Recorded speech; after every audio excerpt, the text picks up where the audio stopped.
Well my friends, 37 বছর বয়স্কা এই ভদ্রমহিলার কেসটা ভিডিওটা দিতে ইচ্ছা হলো ওষুধের সিলেকশনটা কিভাবে করছি সেটা দেখানোর জন্য। আর দ্বিতীয় কারণ হচ্ছে যে ওষুধটা দেওয়ার পরে কতটা ইমপ্রুভ হলো বা ইমপ্রুভমেন্ট পেলাম সেটা বুঝতে পারবো না ভিডিওটা না রাখলে, কারণ কেসটা খুব পুরানো। উনি 12 বছর ধরে একটা চর্মরোগে ভুগছেন। চর্মরোগ এটা সোরিয়াসিস না, রিংওয়ার্ম না, লাইকেন না, এমনি প্লেন ভ্যারাইটি চলছে ওনার 12 বছর ধরে শরীরের বিভিন্ন জায়গায়। যে একটা জায়গা দেখান, হাতে দেখাচ্ছিলাম, এই যে এরকম চলছে শরীরে, এরকম চুলকে চুলকে চুলকে চুলকে একটা অস্বস্তিকর পরিবেশ ওনাকে দুর্বিষহ করে দিচ্ছে জীবনটা।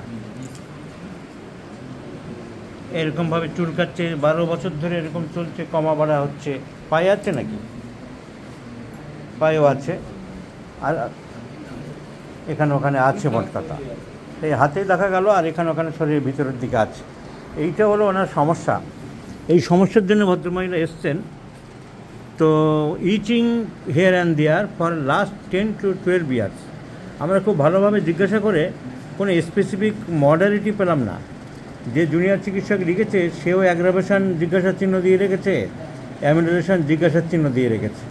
আমি কিছু পাই কিনা আবার একটু বাজালাম, কিন্তু না, ঢোল বাজলো না। তাই লিখলাম নো স্পেসিফিক মডালিটি। কোনো স্পেসিফিক মডালিটি কিছু পেলাম না, কারণ আমি বলেছি যে বাতের ব্যথা, চর্মরোগ, এসবের মডালিটি খুব ইম্পর্টেন্ট। গরমে কমছে কি ঠান্ডায় কমছে এসব জানার দরকার। তবে রোগী কিছু না বুঝলেও ওনার অন্যান্য কথাবার্তার মধ্য দিয়ে কিছুটা মডালিটি পাওয়া যায়।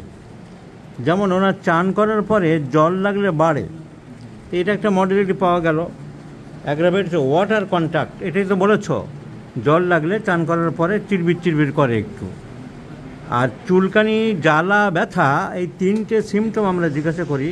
এগুলো আমি নিজের ফর্মুলায় একটা বের করে নিয়েছি যে কোন কোন জিনিসগুলো বেশি জিজ্ঞাসা করার দরকার। ইচিং বেশি, চুলকানি বেশি, খুব চুলকানি যদি বেশি হয় তাহলে ক্রোটনটিক, সালফার, সরিনাম, ইকথায়োসিস এসব ওষুধ আছে। যদি জ্বালা খুব বেশি থাকে তাহলে আমরা আর্সেনিক, সিকেলিকর, ফসফরাস এসব ওষুধ ভাবতে পারি। যদি ব্যথা খুব বেশি থাকে তাহলে নিঃসন্দেহে হিপার সালফার বা ল্যাকেসিস এসব ওষুধ ভাবতে পারি। তো ওনার এই 3টির মধ্যে আমি বারবার জিজ্ঞাসা করে জানলাম যে চুলকানিটাই বেশি। চুলকাই, জ্বালা, ব্যথা, চুলকানি, 3টের মধ্যে তুমি চুলকানিটাকেই জোর দিয়েছো। সব প্রায় চুলকায়, যদিও নির্দিষ্ট কোনো সময় নেই, তবে খুবই চুলকায় এবং চিরুনি দিয়ে ভীষণ চুলকায়। তো ইচিং ইজ প্রমিনেন্ট। ওয়াটার কন্ট্যাক্ট পাওয়া গেল। তো ইচিং প্রমিনেন্ট, খুব বেশি প্রমিনেন্ট, এবং পায়ের তলাটাও খুব চুলকায়। বলো, পায়ের তলাটা এত বেশি চুলকায় যে খুব কষ্টকর হয়ে দাঁড়ায়। তো পায়ের তলা ইচিং, সারা শরীরে ইচিং, ওয়াটার কন্ট্যাক্টে বাড়ে। আর লবণ খায় পাতে, লবণ না হলে চলে না। আর মিষ্টি খায়, এই দুটো ডি দেওয়ার সালফার কভার করছে। সালফার লবণও খায়, মিষ্টিও খায়। সালফারের চুলকানি বেশি, ইচিং খুব বেশি আছে। আর চান করা খুব বেশি ধরে, অনেকক্ষণ ধরে করতে চায় না, করতে হয় তাই করা, তাড়াতাড়ি করেই চলে আসো। তাহলে 2-3 বার কখন করো? সে গরমকালটাই, গরমকালে 2-3 বার করো, কিন্তু বেশিক্ষণ সময় লাগাও না। তাহলে বেদিং যে অ্যাভারশন বলা যাবে না, ডিজায়ার আছে, এবং গরমকালে 2-3 বারও করে। তাহলে তুমি শীত বেশি বললে, তাহলে 2-3 বার চান করো। তাহলে পুরো শীত বেশি বলা যাবে না। শীতে কি খুব কষ্ট পায়, কাঁপে, থরহরি কম্প হয়? আবার গরমকালে কি খুব গরম? শীতটা তুলনামূলকভাবে বেশি, শীতটাই বেশি বলা যেতে পারে। চিলি পেশেন্ট কিন্তু চান করে, তাহলে 2-3 বার চান করে গরমকালে।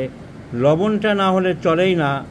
রাগ আছে, কনসোলেশন, অ্যাগ্রাভেট আছে, এগুলো তো মেয়েদের একটা কমন সিমটম থাকে। এগুলো অত বেশি জোর দিতে চাই না, খুব বেশি না বুঝতে পারলে। তো ধরলাম যে দাম দিলাম, তাহলে ইরিটেবল টেম্পারামেন্ট, রাগ বেশি, কনসোলেশন সেই সময় চট করে বোঝে না, আর কাঁচা লবণ প্রচুর খায়, আর 2-3 বার চান করে, তাহলে আমাদের ন্যাট্রামিউর আসে, ন্যাট্রামিউর ভাবা যেতে পারে, ন্যাট্রামিউর আমরা লিখলাম।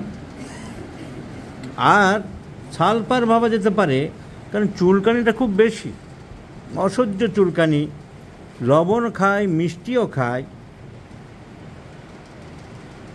আমরা সালফার ভাবতে পারি। এখন এই দুটো ওষুধই মোটামুটি দেখা যাচ্ছে 50-50% কেস অনুযায়ী আসছে। এর মধ্যে কোনটা দেবো? তো যেহেতু চুলকানি লং স্ট্যান্ডিং ডিউরেশান অনেক দিন ধরে হচ্ছে এবং দুটো ফিজিক্যাল জেনারেল একসাথে পাচ্ছি, ডিজার সুইটস এবং সল্ট, এবং ইচিং প্রিডোমিনেন্ট খুব বেশি, তাই আমি ফার্স্ট সালফারই দিতে চাইছি। পরে কতটা কী কাজ পেলাম দেখে নিই, তারপরে প্রয়োজনে ন্যাট্রামিউর ভাবতে পারবো। আবার ন্যাট্রামিউর আমরা ফার্স্ট প্রেসক্রিপশনও করতে পারি, কতটা কী কাজ পেলাম দেখে নিয়ে যদি স্যাটিসফ্যাক্টরি রেজাল্ট না পাই তখন সালফার ভাবতে পারি, কারণ এই দুটো ওষুধেরই সিমটম মোটামুটি আসছে। তো ইচিং এবং স্কিন ডিজিজ প্যাথোলজি, যেটি ফিয়ার্স অফ অ্যাকশন স্কিন ডিজিজের উপরে ন্যাট্রামের থেকেও sulphur is the king of skin disease, তাই আমি ফার্স্ট সালফার দিতেই মনস্থির করলাম। তো let's prescribe brimstone in 50 millesimal scale of potencies once daily morning. এটা তো হঠাৎ করে একদিনে হয়নি এবং খুব ক্রনিক, খুব অ্যাকিউট কেসও নয়, একবার করেই চলুক সকালে। ক্রনিক কেস 2 মাসের রেজাল্ট দেখা যাক, ব্রিমস্টোনে আমাদের কী রেজাল্ট করলো, তারপর আমরা চিন্তা ভাবনা করব। কোনো মলম এতদিনে একবারও লাগানো হয়নি কিছু, এতদিন ধরে উনি কোনো মলম লাগাননি। কেন বাড়িতে কেউ হোমিওপ্যাথি করে নাকি? ডাক্তার আছে হোমিওপ্যাথি? হ্যাঁ, সেই জন্য মনে হয় জেনেছে মলম লাগানো খারাপ, মলম লাগায়নি, এটা খুবই ভালো। তো দেখা যাক, নারকেল তেল লাগাবে, দিনে 2-3 বার একটু করে নারকেল তেল লাগাবে। তাহলে ভিডিও নাম্বারটা সবাই খেয়াল রাখুন। ভিডিও কী ধরনের স্কিন ডিজিজ ছবিও দেখালাম। আমরা 3 মাস পরে এই রোগী দেখব ব্রিমস্টোনে কতটা ইমপ্রুভ করতে পেরেছে। তা না হলে আমাদের second prescription is at our hand at present.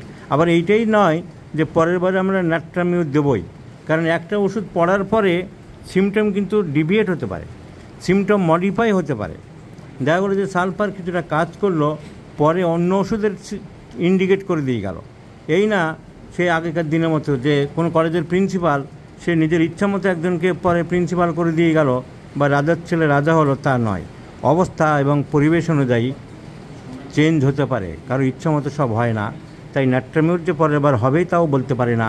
পরের বার যদি অন্য ওষুধের সিমটম দেখা দেয়, সিমটম পরিবর্তিত হতে পারে, সিমটমের রূপান্তর হতে পারে, তখন আমরা চিন্তা ভাবনা করব। তাই অনেক ডাক্তাররা বলে থাকে যে এরপরে এইটা খাবে, এরপরে এইটা খাবে।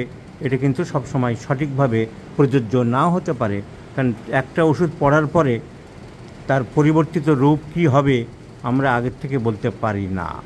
So let's see the result. I shall share you the next video, my friends.